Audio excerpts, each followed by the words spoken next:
as Chelsea go to the Molineux in a game where I myself am probably overreacting just a tad. But after that game against Sunderland, I feel as though anything could happen. What should happen is that you should like the video, subscribe, hit the bell notification to be notified of any future content on the channel. Chelsea, again, travelled to the Molineux in hopes of moving past the fourth round of the Carabao Cup against 20th place Wolverhampton Wanderers. The other day, they did come rather close to actually getting a result for the first time in a while, if I'm not mistaken. If we look at their recent record, the 95th minute winner from Foster in the game against Burnley. Rather, I would say harsh, I suppose. They from what I was watching it during the newest episode of It's Pod O'Clock. The new episode is out now on this channel and on Spotify, so do check that out. It's Pod O'Clock. But you look at the table and it's a sorry state of affairs. You can understand why I'm a little bit concerned, but otherwise, I'm convinced. I'm sure there are people out there that will be thinking, "You're a mug. You're an idiot. What are you don't know what you're talking about at all. If you're worried, if you're concerned, if you are at all skeptical as to whether or not Chelsea can get past this Wolverhampton Wanderers side." With 7 goals scored and 19 goals conceded in just 9 games, 0 wins, 2 draws, 7 losses. I know this isn't in the Premier League, and I know it's in the Carabao Cup, but all the same, that loss, by the way, that loss, not a draw, not just dropping of points, but a loss against a Sunderland side who fair fucks. Do you know what I mean? I've had a few Sunderland fans on my comments saying, you know, underestimating us. You say, yeah, you mighty Chelsea Club World Champions. Shut up. Shut up. Take your win and fuck off, you know. But it's results like that. It's results like Manchester United. It's results like Brighton. It's results like Brentford earlier on this season, you know, where I go into games like this. The ones that we should win, the games that are a shoo-in, yeah, we should win. Sunderland, for me, God forbids, I had confidence going into that game. I wasn't looking past Sunderland, but I had a sense of confidence going into that game based on our recent results overall, 4 wins in a row, that I thought, it's better time than ever to face this Sunderland side, even though they are in good form at the moment. They are in good nick at the moment. But silly me, giving us the benefit of the doubt, giving us a little bit too much in the way of belief, and they absolutely fall apart. Now, the thumbnail of this episode, of this preview, heavily surrounding the defense, and Joshua Achimpong is in there just by association, shall we say. He's just in there because he is, of course, a defender. I couldn't put Colwill in there because he's not in the squad. He's injured. He's out for the whole season. So there are the main 4. Badia Shiel as well, I suppose you could. Yorel Hato, I class him more as a left-back than a centre-back, but he has played a centre-back as well. And namely, we could see Yorel Hato play in this game, but I would expect him to play at left-back more than at centre-back, because I do think that this game is going to be used somewhat, not entirely, but somewhat as a way to try and shore up that defense, you know, try and ready ourselves for Tottenham, ready ourselves for Wolves once again, because we look at our fixtures coming up, and I'm fairly sure it's Wolves, Tottenham, Carabao, and Wolves up until the next international break.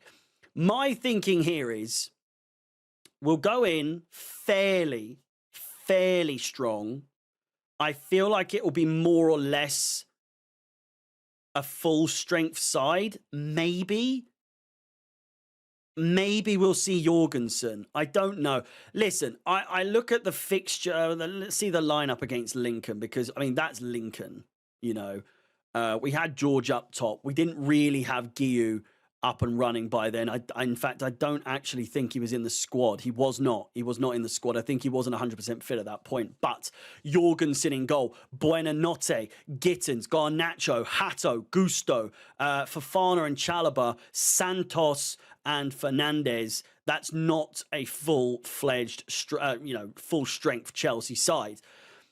I do obviously think the difference between Lincoln and Wolves, albeit at the moment not too dissimilar in terms of their quality, I do sense that we will have to play a little bit more safe. So I do see it being Jorgensen in goal, because Carabao Cup, we've got Tottenham coming up. Maybe just don't risk Sanchez, who I guess is our best goalkeeper at the moment. And then I think we will go Hato at left back, Gusto at right back, Chalobah and Achiampong at centre back. Maybe, I don't want to see Tosin and Chalobah playing together ever again. It's just so bad.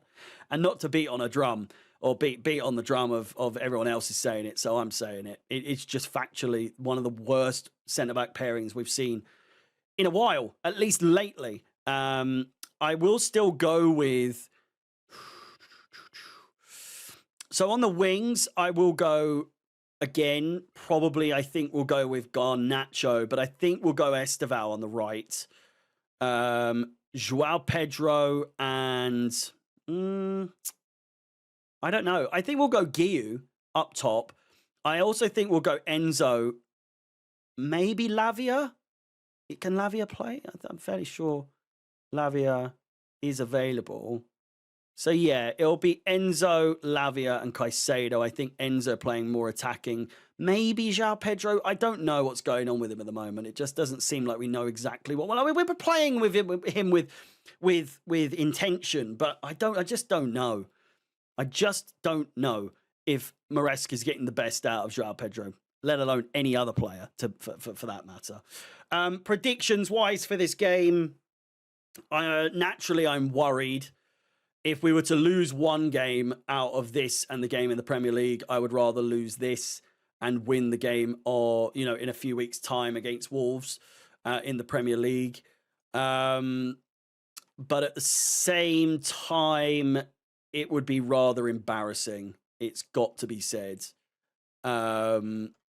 Listen, our fixtures, like I said, coming up. We've got Wolves, Tottenham, Carabao and Wolves. If we lose more than one of those games in the build-up to the next international break, I have said I'm keeping the MARESCA out nonsense away until at least the Christmas period. But if, like I say, in these next 4 games, if he loses to more than one, questions need to be asked and statements need to be made, I would suggest.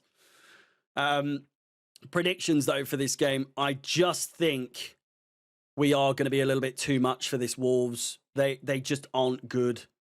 Their home record is the second worst in the league. They've not won a game at home. I'm going to say 2-0. I'm going clean sheet. I'm going for a clean sheet. Even though we're away from home, I think we're better away, no? Home form, Chelsea, 15th. Home away form, 3rd. So, yeah, away form, pretty tickety-boo. 11 goals scored, 5 conceded. But, less of that, the better. With that said, let me know your thoughts in the comments down below. What defensive pairing would you go with in this game?